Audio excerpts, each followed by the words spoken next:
விஷ்ணு வேற ஜாதி பொண்ணு கல்யாணம் பண்ணிக்கிட்டான். அதனால அவனுக்கு ஊர் வெளியில வாழணும்ட்டு தண்டனை கிடைச்சிருக்கு. விஷ்ணு அபர்ணா அவங்க பொண்ணு பல்லவியோட ஒரு நதி கிட்ட வாழ்ந்துட்டு இருந்தாங்க. தினமும் காலங்காத்தாலே விஷ்ணு கூலி வேலை செய்யறதுக்காக ஊரை விட்டு வெளியில போயிட்டு இருப்பான். வழியில பல்லவிய கூட அவளோட ஸ்கூல்ல விட்டுட்டு போயிட்டு இருப்பான். இங்க வீட்ல அபர்ணா தனியா இருந்துட்டு இருந்தா. வீட்டு வேலைகள் எல்லாத்தையும் முடிச்சதுக்கு அப்புறமாவும் அவகிட்ட நிறைய நேரம் இருந்தது. அதனால அவ நதியில இருந்து மீன்களை புடிச்சிட்டு இருப்பா. தினமும் இப்படி மீன்களை புடிச்சு அபர்ணா இந்த வேலையில எக்ஸ்பர்ட் ஆயிட்டா. இப்போ அவளுக்கு தன் கையாலேயே மீன்களை பிடிக்க முடியுது. இன்னைக்கு ரொம்பவே நல்ல நாளு, வீட்டுக்கு போய் மீன் வறுவலை செய்வேன். அபர்ணா அந்த நதியில இருந்து பிடிச்ச மீன்கள் எல்லாத்தையும் வீட்டுக்கு எடுத்துட்டு போய் நல்லா சுத்தம் செஞ்சு சமைச்சிட்டு இருப்பா. இதோட மனம் ரொம்பவே நல்லா இருக்கு, இதோட ருசியும் நல்லா இருக்கும்னு நினைக்கிறேன். சாயந்தரம் விஷ்ணுவும் பல்லவியும் வீட்டுக்கு வரப்பெல்லாம் அபர்ணா அவங்களுக்கு சாப்பாட வச்சு மீன்களையும் பரிமாறுவா. ருசிச்சு பார்த்து சொல்லுங்க, எப்படி இருக்கு? அம்மா, இதுல ருசிச்சு பார்க்கறதுக்கு என்ன இருக்கு? நீங்க செஞ்சீங்கன்னா நல்லா தான் இருக்கும். ஓ, அப்படியா? ஆமாம்மா, நீங்க சமைச்ச மீன்களை எனக்கு ஸ்கூலுக்கு அனுப்புவீங்கல்ல, அப்பெல்லாம் என்னோட ஃப்ரெண்ட்ஸ் அதை விடாம சாப்பிட்டுருவாங்க. உங்க அம்மா ரொம்ப நல்லா மீனை சமைக்கிறாங்கன்னு அவங்க சொல்லிக்கிட்டே இருப்பாங்கம்மா. நல்ல விஷயம். ஆமா ஆமா, உன்ன மாதிரி யாருமே மீன் குழம்பு வைக்கவே முடியாது, நான் அடிச்சு சொல்றேன். மீன்கள்னு சொன்னதுமே எனக்கு ஒரு விஷயம் தோணிச்சு. நான் நிறைய மீன்களை பிடிச்சு அதை மார்க்கெட்ல விக்கலான்னு இருக்கேன். அதால எனக்கு கொஞ்சம் காசும் கிடைக்கும். நீ விக்கலாம், நீதான் நல்லா மீன் பிடிப்பல்ல. அப்போ நாளையில இருந்தே வேலைய ஆரம்பிக்கிறேன். அடுத்த நாள் அபர்ணா நிறைய மீன்களை பிடிச்சா. அப்புறம் அந்த மீன்களை எல்லாத்தையும் ஒரு கூடையில போட்டுக்கிட்டு மார்க்கெட்டுக்கு போனா. நல்ல நல்ல மீன்கள், இன்னைக்குதான் நதியில இருந்து பிடிச்ச மீன்கள். நல்ல தண்ணியில இருந்து எடுத்த மீன்களா? இல்லக்கா, இதெல்லாம் நதியில இருந்து எடுத்துட்டு வந்த மீன்கள். இல்ல இல்ல, எனக்கு வேண்டாம். நிறைய பேரு அபர்ணா கிட்ட மீன்களை பார்க்க வந்தாங்க. ஆனா சில பேரு தான் மீன்களை வாங்கினாங்க. இத பார்த்து அபர்ணா நொந்துட்டா. பரவாயில்ல, இன்னைக்கு முதல் நாள் இல்லையா, ஒரு சில நாட்களுக்கு அப்புறம் என்னோட மீன்கள் வித்து போகலாம். அபர்ணா அவளுக்கு அவளே திருப்திப்படுத்திக்கிட்டா. அப்புறம் கூடையை எடுத்துக்கிட்டு வீட்டுக்கு கிளம்பிட்டா. அடுத்த நாள் கூட அபர்ணா நல்ல நல்ல மீன்களை பிடிச்சா. அப்புறம் அதை விக்கிறதுக்கு மார்க்கெட்டுக்கு போனா. மீனை வாங்கிக்கோங்க, நல்ல நல்ல மீன்கள். இன்னைக்கும் அதே நிலைமைதான், மீன்கள் வித்தே போகல. இதே போல நிறைய நாட்கள் நடந்தது. இப்போ அபர்ணா நொந்து போய் வருத்தப்பட்டுட்டு இருந்தா. அவ மீன்களால நிறைஞ்ச கூடைய தூக்கிக்கிட்டு வீட்டுக்கு வந்தா. ரொம்பவே சோகமா சமையல செஞ்சா. விஷ்ணு வீட்டுக்கு வந்தப்போ அபர்ணாவோட மூட் நல்லாவே இல்லைன்னு அவனுக்கு புரிஞ்சு போச்சு. என்ன ஆச்சு அபர்ணா? மீன்களை வித்து கொஞ்சம் காசு சம்பாதிக்கலான்னு நினைச்சேன். ஆனா யாருமே என்னோட மீன்களை வாங்க மாட்டேங்கிறாங்க. நீ மீன் விக்கிறதுக்கு பதிலா மீன் குழம்பு விக்கலாம்ல? எல்லாருமே வாங்குவாங்க. என்னங்க நீங்க கேலி பண்ணிட்டு இருக்கீங்களா? அட இல்ல இல்ல, நான் நிஜமாதான் சொல்றேன். நீ வைக்கிற இந்த மீன் குழம்பு ரொம்ப ரொம்ப ருசியா இருக்கும். எப்படி இருந்தாலும் மீனை நீதானே பிடிக்கிற, அதனால கம்மி ரேட்டுக்கு நீ விக்கலாம். ஒரு வாட்டி யோசிச்சு பாரு. விஷ்ணு இப்படி சொல்லிட்டு வீட்டை விட்டு வெளியில போனா. இப்போ அபர்ணா விஷ்ணு சொன்னதை பத்தி யோசிச்சுக்கிட்டே இருந்தா. எல்லாருமே என்னோட மீன் கறிய புகழ்ந்துகிட்டே இருப்பாங்க. அப்போ நான் ஒரு வாட்டி முயற்சி பண்ணி தான் பாக்குறேனே. எப்படி இருந்தாலும் எனக்கு காசு தானே சம்பாதிக்கணும். மீன்களை வித்து இல்லனா மீன் கறிய வித்து எதுவா இருந்தா என்ன? இப்போ அபர்ணா மூஞ்சில புன்னகை வந்துச்சு. இப்போ அவ இன்னொரு வாட்டி முயற்சி செய்யணும்னு நினைச்சா. அடுத்த நாள் அபர்ணா நல்ல மீன்களை பிடிச்சு அதை எல்லாத்தையும் வீட்டுக்கு எடுத்துட்டு போய் சமைச்சிட்டு இருந்தா. சமைச்சு முடிச்சதுக்கு அப்புறம் அபர்ணா ஒரு டப்பால மீன்களை வச்சா. அப்புறம் இன்னொரு டப்பால பொரியலை வச்சா. அப்புறம் அவ ஒரு பைய எடுத்துக்கிட்டு வீட்டுல இருந்து கிளம்பினா. அபர்ணா மார்க்கெட்டுக்கு வந்தா. மீன் கறி வெறும் 25 ரூபால மீன் கறி. மீன் கறின்னு கேட்டதுமே கஸ்டமர்ஸ் எல்லாம் வந்துகிட்டே இருந்தாங்க. ஃப்ரெஷ் மீன் தானே? ஆமா, இன்னைக்கு காலையில தான் பிடிச்சது. சரி சரி, எனக்கு ஒரு பிளேட் கொடுங்க. அப்பர்ணா அந்த ஆளுக்கு ஒரு பிளேட் மீன் கறியை கொடுத்தா. அந்த ஆளு அந்த இடத்துலயே நின்னுக்கிட்டு சாப்பிட்டுட்டு இருந்தான். அந்த மீன்களோட வாசம் எல்லா இடத்துலயும் பரவிடுச்சு. இதனால இன்னும் நிறைய கஸ்டமர்ஸ் அப்பர்ணா கிட்ட வந்தாங்க. எனக்கு ஒரு பிளேட் கொடுங்க. சரிங்க. கஸ்டமர்ஸ் வந்துகிட்டே இருந்தாங்க. அப்பர்ணா அவங்களுக்கு மீன் கறியை கொடுத்துக்கிட்டே இருந்தா. அவ சந்தோஷப்பட்டா. ஒவ்வொரு பிளேட்டுக்கும் அவளுக்கு 25 ரூபாய் கிடைச்சிட்டு இருந்தது. அப்புறம் கொஞ்ச நேரத்திலேயே அவளோட மீன் கறி காலி ஆயிடுச்சு. அப்புறம் அவ வீட்டுக்கு கிளம்பிட்டா. சாயந்தரம் விஷ்ணு வீட்டுக்கு வந்ததுமே அப்பர்ணா பல்லவிக்கும் அவனுக்கும் ஜலேபியை கொடுத்தா. ஜலேபி! அட, இது என்ன ஸ்பெஷலா இருக்கு? நீங்க முதல்ல சாப்பிடுங்க, சொல்றேன். 3 பேருமே ஜலேபி சாப்பிட்டுட்டு இருந்தாங்க. அப்புறம் அப்பர்ணா இன்னைக்கு நடந்தது எல்லாத்தையும் விஷ்ணுக்கு சொன்னா. நான் சொன்னேன்ல, உன்னோட மீன் பாத் எல்லாருமே விருப்பப்பட்டு சாப்பிடுவாங்கன்னு. எனக்கும் மீன் பாத்த போடு, சாப்பிடலாம். அடடே, அது மொத்தமும் வித்து போயிடுச்சே. என்ன? இனி அன்னிலிருந்து அப்பர்ணாவோட மீன் கறி வியாபாரம் நல்லா போயிட்டு இருந்தது. அப்பர்ணா எப்போ மார்க்கெட்டுக்கு வருவான்னு கஸ்டமர்ஸ் காத்துக்கிட்டே இருப்பாங்க. அங்க பாருங்க, மீன் கடைக்காரி வந்துட்டா. அவ அங்க வந்ததுமே அவளை சுத்தி பெரிய கூட்டமே கூடிட்டு இருக்கும். அவ சம்பாதிச்ச காசை வச்சு அப்பர்ணா வீட்டை ரிப்பேர் பண்ண வச்சா. விஷ்ணுவும் அப்பர்ணாக்கு மீன் கறியை செஞ்சு விற்கிறதுக்கு உதவி செஞ்சிட்டு இருப்பான். இப்போ விஷ்ணு கூலி வேலைய விட்டுட்டான். கணவன் மனைவி 2 பேரும் சேர்ந்து மீன் கறியை வித்துட்டு இருந்தாங்க. மார்க்கெட்ல ஒரு கடையும் ஆரம்பிச்சுட்டாங்க. அவங்களோட மீன் கறி பிசினஸ் சூப்பரா போச்சு. அப்புறம் கொஞ்ச நாள்லயே அப்பர்ணா ஊர்ல மீன் கறிக்காரின்னு பிரபலமாயிட்டா. இப்போ அவளோட குடும்பம் மொத்தம் இந்த வேலையில அவளுக்கு உதவி செஞ்சிட்டு இருந்தாங்க. அப்துல் மியாவோட மரணத்துக்கு அப்புறம் அவருடைய 3 குழந்தைங்களும் அனாதை ஆயிட்டாங்க. இப்ப அவங்களுக்கு அப்பாவோட ஆதரவு இல்லாம போயிடுச்சு. இனிமே என்ன ஆகுமோ? நம்ம குடும்பத்தை எப்படி நடத்துறது?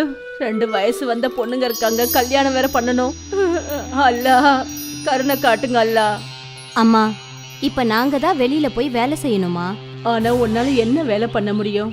எனக்கு ஒரே ஒரு வேலை தான் நல்லா செய்ய தெரியும், சமைக்கிற வேலை. நாம ஏன் ஒரு பிரியாணி சென்டர் ஓபன் பண்ண கூடாது? ஆனா அதுக்கு நிறைய பணம் தேவைப்படுமே.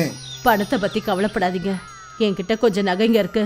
ஒரு முறை எல்லாமே சரியாயிடுச்சுன்னா நீங்க எல்லாம் சேர்ந்து இதை திருப்பிடுங்க. ஆனா அம்மா, அப்பா இதை உங்களுக்காக வாங்கி கொடுத்தது. கண்ணா, எனக்கு இந்த நகையை விட முக்கியம் நீங்க தான். இந்த நகையில என்ன இருக்கு, அதை மறுபடியும் கூட வாங்கிக்கலாம். சரிங்கம்மா.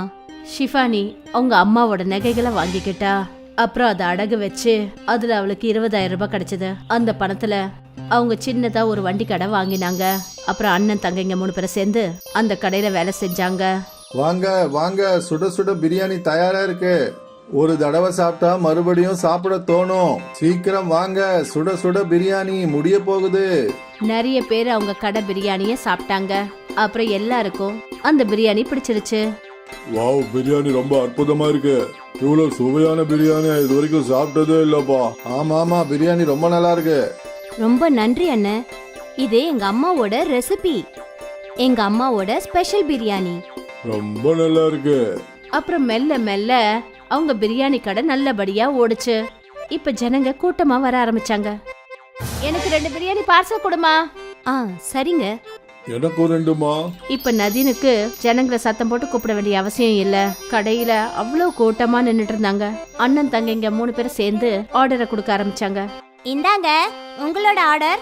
இது உங்களுது. இது உங்களோடது. 1 மாசத்துக்கு அப்புறம் ஷிஃபா சம்பாரிச்ச பணத்தை எண்ணிக்கிட்டு இருந்தா. இந்தாங்கம்மா, இந்த மாசத்தோட லாபம் 20,000 ரூபாய். என்ன? ஆமாமா, உண்மைதான், 20,000 ரூபாய். இவ்வளவு பணமா? நாம செய்யற பிரியாணி ஜனங்களுக்கு ரொம்ப பிடிச்சு போச்சு. எப்பவும் கடையில கஸ்டமர் கூட்டம் நிறைஞ்சிருக்குது. யா அல்லாஹ், உங்களுக்கு கோடான கோடி நன்றிகள். நீ என்னோட குழந்தைங்கள அவங்க வேலையில வெற்றி அடைய வச்சுட்ட. ரொம்ப நன்றி. அம்மா, அடுத்த மாசமே உங்களோட நகை எல்லாத்தையும் திருப்பிடலாம். இன்ஷா அல்லாஹ். இன்னைக்கு ஷிஃபாவோட குடும்பம் ரொம்ப சந்தோஷமா இருந்தது.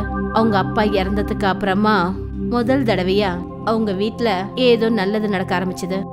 அவங்க 3 பேரும் ரொம்ப கஷ்டப்பட்டு உழைச்சாங்க. இரவு பகல்னு பார்க்காம 3 பேரும் கடினமா உழைச்சாங்க. இதெல்லாம் நம்ம 3 பேருக்குள்ளேயும் இருக்கிற ஒற்றுமையால தான் நடக்குது. உண்மைதான்க்கா. அப்புறம் நாமளும் எப்பவும் இப்படியே இருப்போம். ஆமா, எப்பவும். சில மாசங்கள்ல 3 பேரும் வண்டி கடையில இருந்து ஹோட்டலுக்கு வந்தாங்க. நதீம் கவுண்டர்ல உட்காந்துருந்தான். ஷிஃபாவும் சனாவும் பிரியாணி சமைப்பாங்க. நதீம் தம்பி, அதே சுவையோட இருக்கு, வண்டி கடை மாதிரியே. நிச்சயமா இதுதானே எங்க அம்மாவுடைய ரெசிபி. அண்ணா, இந்த டேஸ்ட் எப்பவும் மாறாதுண்ணே. ஜனங்க எப்பவும் அவங்க பிரியாணியோட டேஸ்ட பாராட்டிக்கிட்டே இருப்பாங்க. மெல்ல மெல்ல இவங்களுக்கு பார்ட்டியோட கேட்டரிங் கான்ட்ராக்டும் கிடைக்க ஆரம்பிச்சது. தம்பி, நாளைக்கு வீட்ல ஒரு பார்ட்டி இருக்குப்பா. 100 பேருக்கு பிரியாணி வேணும். நிச்சயமாங்க, நாளைக்கு கிடைச்சிரும். ஆனா அதே சுவையோட இருக்கணும். இங்க சாப்பிடுறோமே அதே மாதிரி இருக்கணும். நிச்சயமா அதே சுவையோட இருக்கும். நீங்க கொஞ்சம் கூட கவலைப்படாம ஆர்டர் கொடுத்துட்டு போங்க. அண்ணன் தங்கைங்க 3 பேரும் ரொம்ப சந்தோஷமா இருந்தாங்க. அதாவது அவங்களோட பிசினஸ் பெருசா வளர்ந்துகிட்டே போச்சு. அப்புறம் ஒரு நாள், என்னாச்சு? இந்த ஆர்டர் இன்னும் போகல? காகி சாரோட வீட்ல நிக்கா. ஆனா ஏதோ காரணத்தினால அந்த நிக்கா நின்னு போச்சு. இப்போ அந்த சாப்பாடு அங்க போகாது. யா அல்லா, ரொம்ப பாவம் அவங்க. நீ ஒரு வேலை செய்யி, இத ஏழைங்களுக்கு கொடுத்துரு. நம்ம காதி ஐயாவை எல்லாரும் வாழ்த்தட்டும். சரிம்மா. தன்னோட பெரிய அக்கா சொன்னதுனால நதீம் பிரியாணி எல்லாத்தையும் ஃபக்கீருங்களுக்கு கொண்டு போய் கொடுத்தான். ஆனா அவனுக்கு மனசு இல்ல. அவன் ஹோட்டலுக்கு திரும்பி வந்தப்ப சனா அங்க நின்னுட்டு இருந்தா. ஆப்பா எங்க? அவ வீட்டுக்கு போயிருக்கா. எனக்கு ஒரு விஷயம் புரியவே இல்ல. ஆப்பா எதுக்காக இவ்வளவு பிரியாணிய ஏழைங்களுக்கு கொடுக்க சொன்னாங்கன்னு தெரியல. நீ என்ன சொல்ற? சனா, இன்னைக்கு காஜி சார் வீட்டுல நிக்கா இருந்தது. அவர் 300 பேருக்கு பிரியாணி ஆர்டர் கொடுத்திருந்தாரு. ஆனா ஏதோ ஒரு காரணத்தினால அவங்க வீட்டு நிக்கா நின்னு போச்சு. இப்ப பிரியாணியும் நின்னு போச்சு. நான் அந்த பிரியாணியை வித்துடலான்னு நினைச்சிட்டு இருந்தேன். ஆனா ஆப்பா பிரியாணியை ஏழைகளுக்கு கொடுத்துட சொல்லி சொன்னா. இது சரியான முடிவு கிடையாது. அந்த பிரியாணியை வச்சு நாம பணம் சம்பாதிச்சிருக்கலாம்ல. ஆமா, நிச்சயமா. நம்ம அக்காவுக்கு ரொம்பவே இலக்கிய மனசு. அதனால அவங்க யோசிச்சிருப்பாங்க, நமக்கு தான் பிரியாணிக்கு காசு கிடைச்சிருச்சே, நாம ஏன் பிரியாணியை ஏழைங்களுக்கு கொடுக்க கூடாது? ஆனா அது ரெட்டிப்பா வரக்கூடிய லாபத்தை நினைச்சிருக்க மாட்டாங்க. இருக்கலாம் தான். அப்பதான் ஷிஃபா அங்க வந்தா. சனாவும் நதீமும் அவங்க பேசிட்டு இருந்ததை நிறுத்திட்டாங்க. பிரியாணியை ஏழைங்களுக்கு கொடுத்துட்டல? கொடுத்துட்டேன். காதி சாருக்கு அவங்களோட ஆசீர்வாதம் கிடைக்கட்டும். அவருக்கு அவங்களோட ஆசீர்வாதம் ரொம்ப அவசியம். கண்டிப்பா. சனாவும் நதீமும் அவங்க அக்காவோட முடிவுல அவங்களுக்கு கொஞ்சமும் உடன்பாடு இல்ல. இருந்தும் அவங்களோட பிசினஸ் நடந்துகிட்டே இருந்தது. அவங்களுக்கு இன்னும் பெரிய பெரிய ஆர்டர்ஸ் கிடைச்சது. அவங்களோட ஹோட்டலும் நல்லபடியா நடந்துட்டு இருந்தது. சில மாசங்களுக்கு அப்புறம் இன்னும் ஒரு ஆர்டர் கேன்சல் ஆயிடுச்சு. நதீம், அன்சாரியோட ஆர்டர் கேன்சல் ஆயிடுச்சு. நீ இந்த பிரியாணியை எடுத்துட்டு போய் ஏழைங்களுக்கு கொடுத்துரு. சரி அப்பா. நதீம் சரின்னு ஒத்துக்கிட்டான். ஆனா அவனுக்கு மனசு வரல. பெரியவ வீட்டுக்கு போனதுக்கு அப்புறமா சனாவும் நதீமும் பேசிட்டு இருந்தாங்க. நாம இந்த பிரியாணியை விற்க கூடாதா? இப்ப ராத்திரி 10 மணி ஆயிடுச்சே. கஸ்டமர்ஸ் வந்தாலும் இப்ப வரலாம். ஒரு வேலை பண்ணுவோம், இத உள்ள வச்சிடுவோம். காலையில முதல்ல இத வித்துடுவோம். இதுதான் சரி. அண்ணனும் தங்கையும் சேர்ந்து அந்த பிரியாணியை மறைச்சிட்டாங்க. மறுநாள் அவங்க முதல்ல அந்த பிரியாணியை வித்தாங்க. அப்புறம் அவங்க 2 பேரும் ரொம்ப சந்தோஷப்பட்டாங்க. அதாவது லாபம் 2 மடங்கா கிடைக்குதுன்னு. அப்புறம் ஷிஃபாக்கு இந்த விஷயம் தெரியவே தெரியாது. அப்புறம் என்ன, எப்போது ஏதாவது ஆர்டர் கேன்சல் ஆனா மறுநாள் அந்த பிரியாணிய சனாவும் நதீமும் ஹோட்டல்ல விற்க ஆரம்பிச்சாங்க. இந்த விஷயம் பல மாசங்களா நடந்துகிட்டு இருந்தது. ஒரு நாள் இந்த பழைய பிரியாணி ஒரு ரெகுலர் கஸ்டமரோட பிளேட்டுக்கு வந்தது. தம்பி நதீம், ஏதோ தப்பா இருக்கே. பிரியாணில அந்த ருசி இல்லையேப்பா. அப்படி எப்படின்னு நடக்கும்? நாங்க எப்பவும் போல அதே மாதிரி தானே பிரியாணியை செய்யறோம். சரிப்பா. மெல்ல மெல்ல கஸ்டமர்ஸ் எல்லாருக்கும் பிரியாணி டேஸ்ட் மாறுறது புரிஞ்சுக்கிட்டாங்க. அப்புறம் அவங்களுக்கு அந்த சுவை பிடிக்கவே இல்லை. திடீர்னு அவங்க ஹோட்டலுக்கு வர கஸ்டமர்ஸ் குறைஞ்சிட்டாங்க. அப்பதான் சிஃபா யோசிக்க ஆரம்பிச்சா. திடீர்னு என்ன ஆச்சு? நம்ம கஸ்டமர்ஸ் ஏன் வரதில்ல?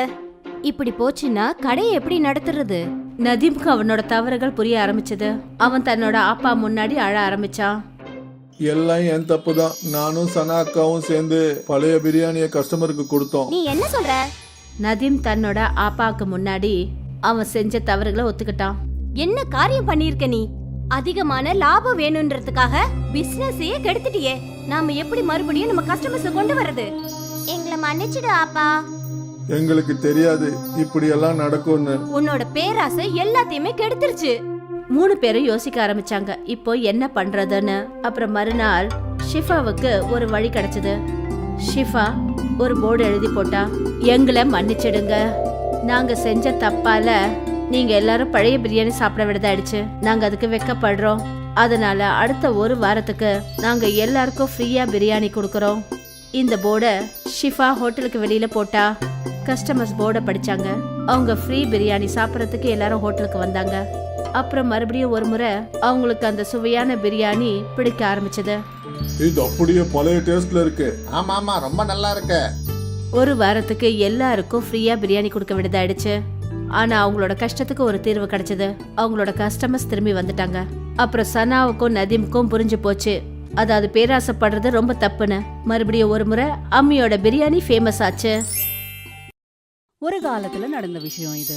தென்னிந்தியால ஒரு கிராமத்துல சரஸ்வதின்ற ஒரு பெண் தன்னோட மகன் சின்மையோட இருந்தா. சரஸ்வதியோட கணவர் இறந்து போய் 10 வருஷம் ஆச்சு. அன்னில இருந்து சரஸ்வதி ஊர்ல சின்ன சின்ன வேலைகளை செஞ்சு காசு சம்பாதிச்சு தன்னோட குடும்பத்தை ஓட்டினான். இப்போ சின்மை 15 வயசு பையனாயிட்டான். அம்மா, நான் ஒரு வேலையை தேடி இருக்கேன். என்ன வேலை? விறகு வெட்டுற வேலைதான்.